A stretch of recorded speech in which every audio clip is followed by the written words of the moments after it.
Hello and welcome back again to Maisha Health Digital, your one-stop hub for all your information, news, lived experiences on matters health. And today I am here with a very, very amazing guest, and she is the CEO of the National Syndemic Diseases Control Council, formerly known as the National AIDS Control Council. Welcome on set, Dr. Ruth. Thank you. Yeah, so my name is Ruth Laibon Master, and as you said, I'm the Chief Executive Officer of the National Syndemic Diseases Control Council. I think I started this journey as a very, very young child in terms of the career path I chose. Okay. I've always had a calling mostly for human rights, and challenging power dynamics that sometimes make people vulnerable to situations. So I think it was like almost innate that I chose the path to be in the field of HIV. And most importantly is that HIV taught us a lot. Yeah. And the early days when I was a child, maybe a young person, is when the virus actually started causing havoc in the country. And so we had children being orphaned. We had lots of stigma and discrimination. And as I grew up, I always wanted to cause change. Because that was a space that I could intervene. And when I joined high school, I was very lucky because I joined a high school that was supported and supported by donors. And most importantly, we were able to bring both people from affluent families and those who did not have. And the school basically used to build leadership skills for these people coming from different backgrounds. So you could learn from the rich ones, if you're not coming from a rich family.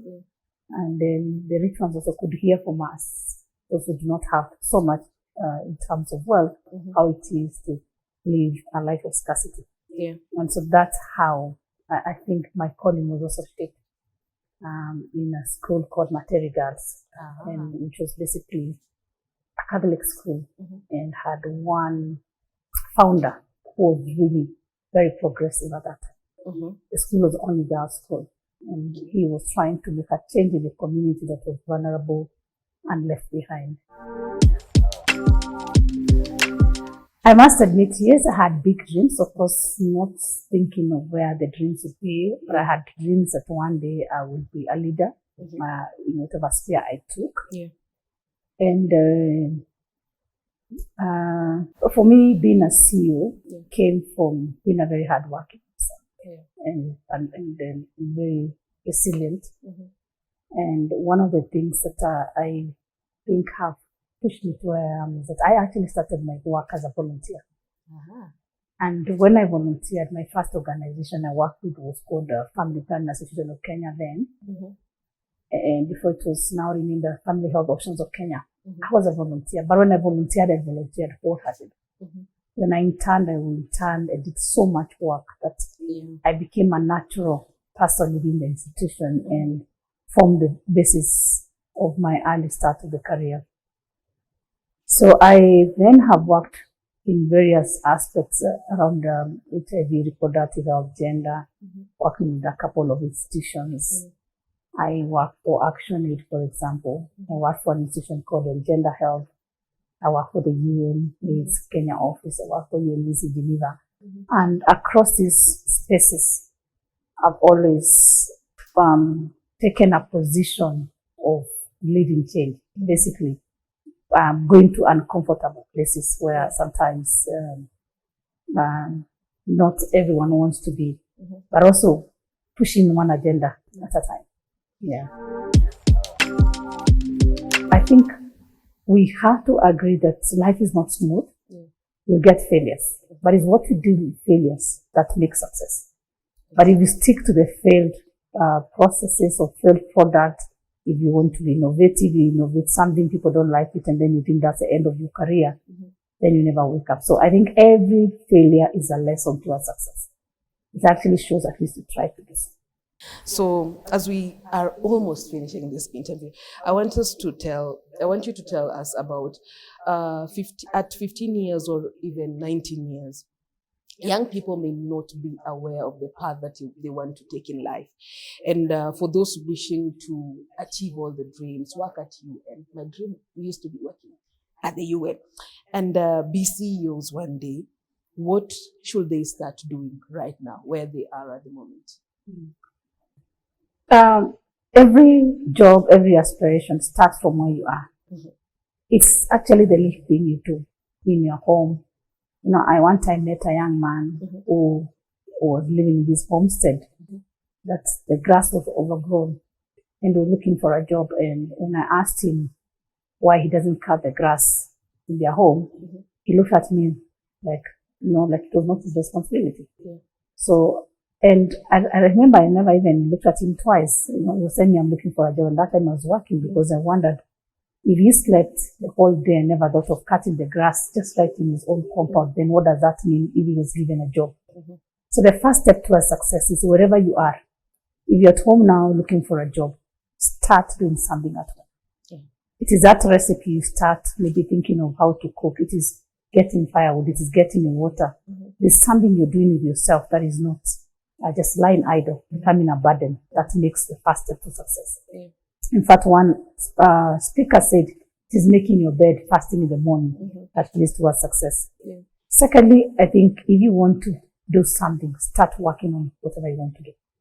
So if you want to go to the United Nations, begin going to their website. Yeah. You just can't wake up and go to the United Nations. You don't even know what they do. Yeah, start finding out what are some of the skill sets that they asking.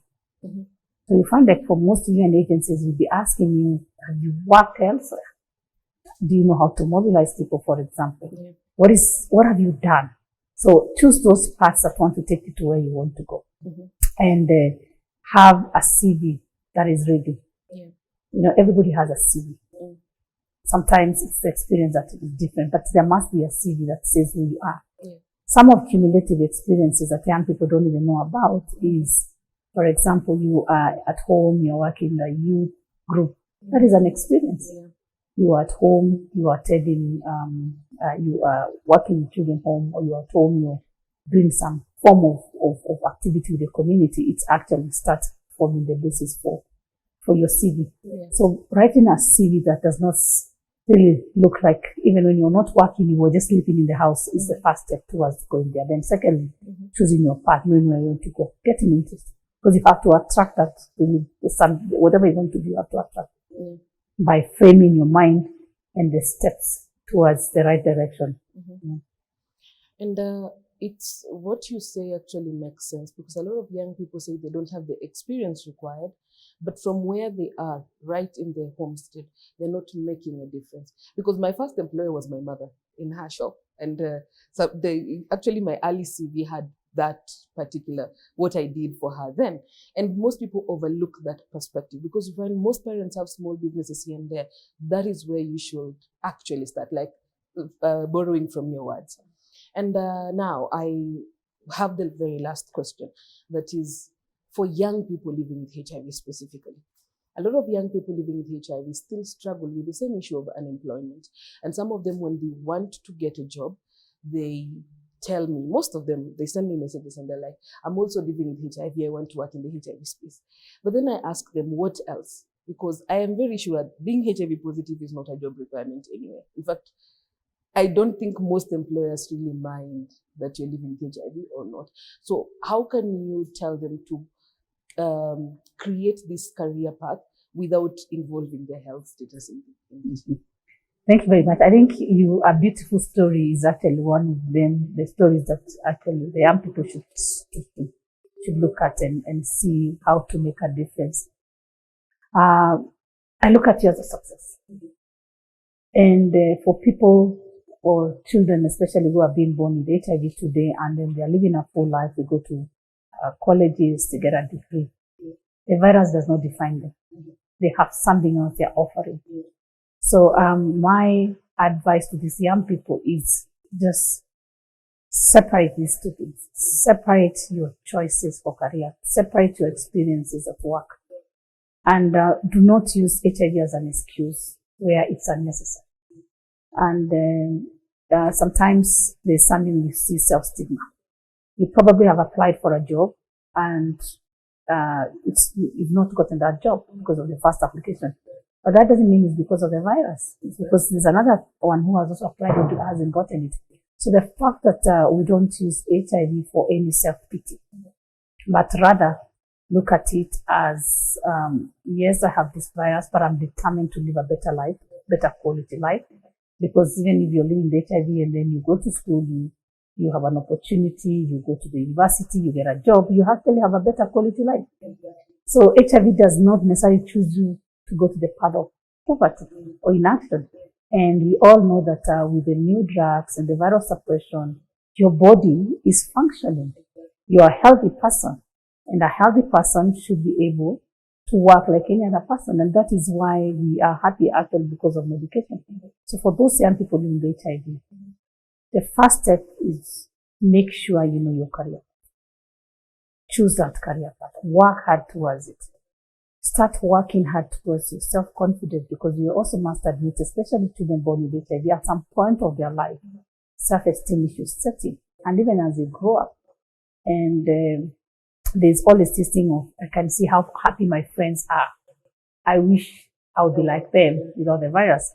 But then one thing we have to know, unless we get a cure, is it's something we can't change overnight. So it is good to accept, but still remember that even you have with HIV, no one is going to give you a job for the virus. You have to work hard and get that job, and then be able to also enjoy that to drive the big car you want, the quality of life that you want. Yeah. You'll become the CEO. The CEO. Oh yes, I would like you to sit here next time and be the CEO, and that's where you're heading. Yeah. Amen to that.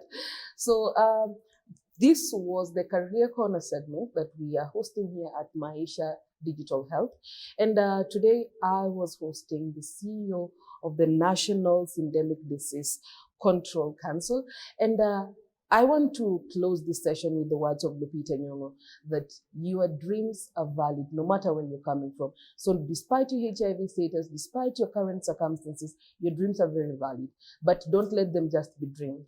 Action on them. So I would like to tell you to like this video, comment, share. If you have questions, let us know. But from me to you, bye-bye. See you on the next episode.